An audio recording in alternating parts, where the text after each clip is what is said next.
জায়গাটা কোথায় এবং জায়গাটি এখন বর্তমান অবস্থায় জায়গাটির কীরকম সেটা দেখার জন্য বা জানার জন্য কিন্তু অবশ্যই ভিডিওটা স্কিপ না করে দেখে যাও। তো ফার্স্ট অফ অল আমরা আজকে চলে এসেছিলাম আমাদের দক্ষিণ দিনাজপুর জেলার একটা সব থেকে পপুলার একটা ফরেস্টে, যেটাকে বলে হচ্ছে, এখন তো বলবো না, ভিডিও শেষে বলবো।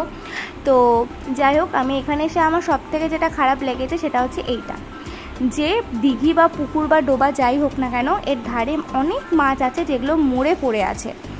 আমি এর ঠিক রিজনটা বুঝতে পারলাম না। আর এখানে এসে আমি যেই পরিমাণে শকড হয়েছি আমার ফেস দেখেই একটু পরে বোঝা যাবে। তো যাই হোক, এবার আমি চলো দেখাই আমি কি দেখে এতটাই পরিমাণে শকড হয়েছি। আমি একটা আয়রা ফরেস্টের খুব ভালো একটা ভিউ দেখাচ্ছি, যেটা আমরা ছবিতে দেখে আমরা আসলাম ব্যাপারটা ভাই। তো সেই ছবিটারই আমরা একটা পার্ট দেখাবো, এই ছবিটা অরিজিনালি কি আর হচ্ছে এমনি কি।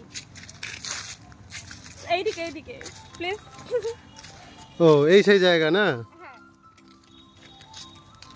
ধ্বংসাত্মক অবস্থা। এই সেই জায়গা। হ্যাঁ, যেখানে হচ্ছে আমরা ছবি থেকে ভেবেছিলাম পিকনিক করব, তারপরে জায়গাটার কন্ডিশন হচ্ছে খুবই সুন্দর জায়গা, চারিদিকে নোংরা, লুঙ্গিও পড়ে আছে। কার লুঙ্গি ওটা কেউ জানে না, জানে না।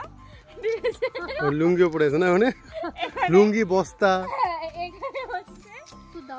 এখানে পিকনিকের সাথে সাথে যদি কেউ ওই যে ওই দিঘিতে স্নান করে কেউ লুঙ্গি পড়তে চায়, এখানে লুঙ্গি ফ্রিতে পাওয়া যাবে, পরে দিতে পারে না। ভাব একবার। তো তোমরাও আয়রা ফরেস্টে কখনো এসেছো নাকি অবশ্যই জানিও আমাকে। তো দেখা হচ্ছে অন্য কোনো ভিডিওতে। Bye bye.